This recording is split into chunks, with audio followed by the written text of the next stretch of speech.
선택지가 사라졌다. 미연준이 9월달에 자이언트 스텝을 할 게 확실하다라고 이야기하고 있습니다.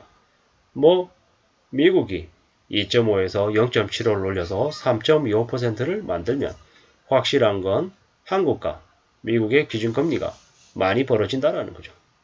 0.75% 벌어진다라고 봐야 되는 거죠. 이렇게 됐을 때 한국은 점점 경제적으로 어려울 수밖에 없다라고 봐야 되는 겁니다. 미국은 노동시장이 여전히 괜찮다라고 보는 거죠.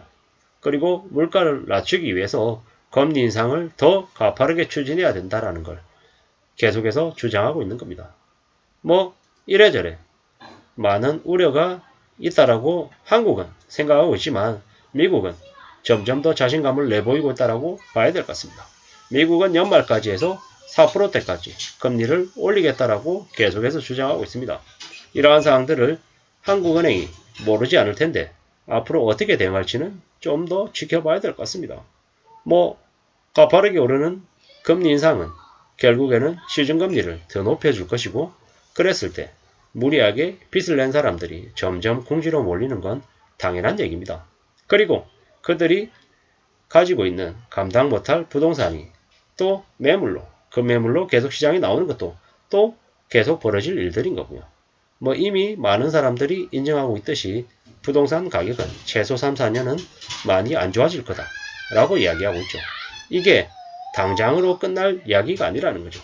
앞으로 3년, 4년, 5년 시간이 계속 지나면 그동안에 무리하게 연끌하거나 비투하지 않았던 사람들이 정말 원하는 가격에 살 수 있는 시기가 올 것 같습니다.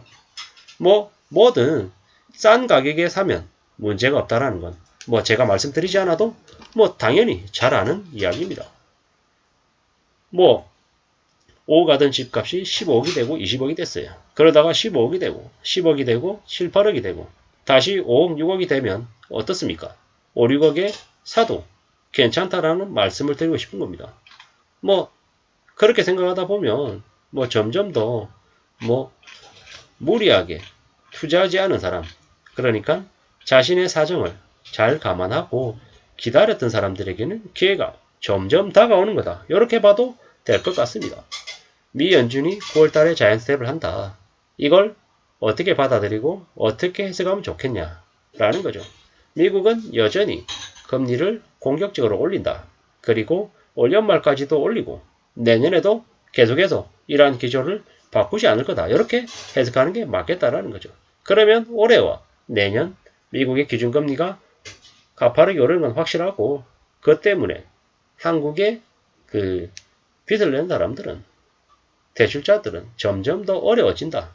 그래서 빚을 낸 사람들이 어떤 식으로든 빚을 더 갚기 위해서 가지고 있는 집을 건매로 처분하든지 일을 더 하든지 여러 가지 형태를 모습을 내보일 거다라는 거죠.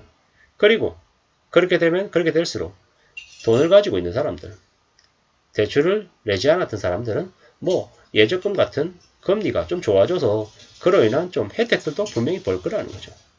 그리고 나중에는 부동산이 정말 더 이상 이제 투자로서 재테크의 수단으로서 부동산을 보면 안 된다.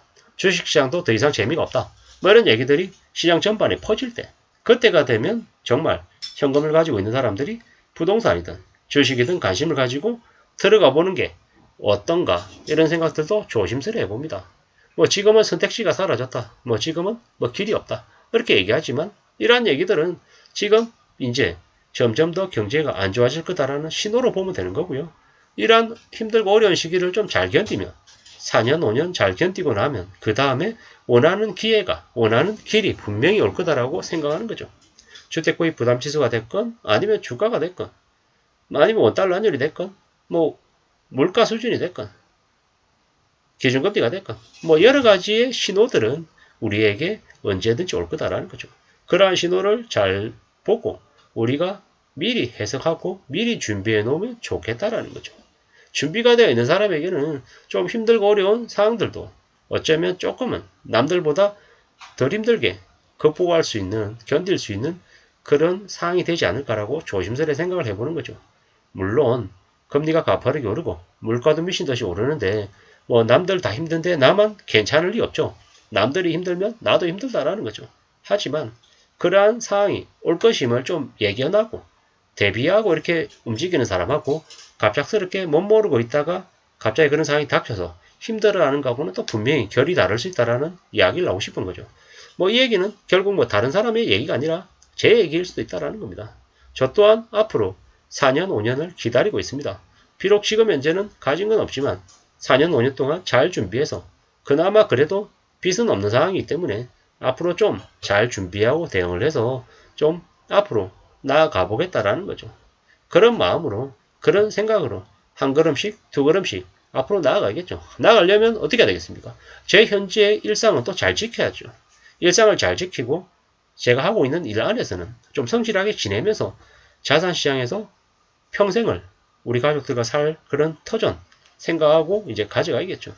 또한 주식, 뭐 저뿐만 아니라 자식들에게 물려줄 만한 그런 기업의 주식이다. 이런 주식들 위주로 이제 관심을 가지고 들여다봐야겠죠. 그리고 평생 배당받겠다. 이런 마음으로 주식을 사겠다라는 거죠.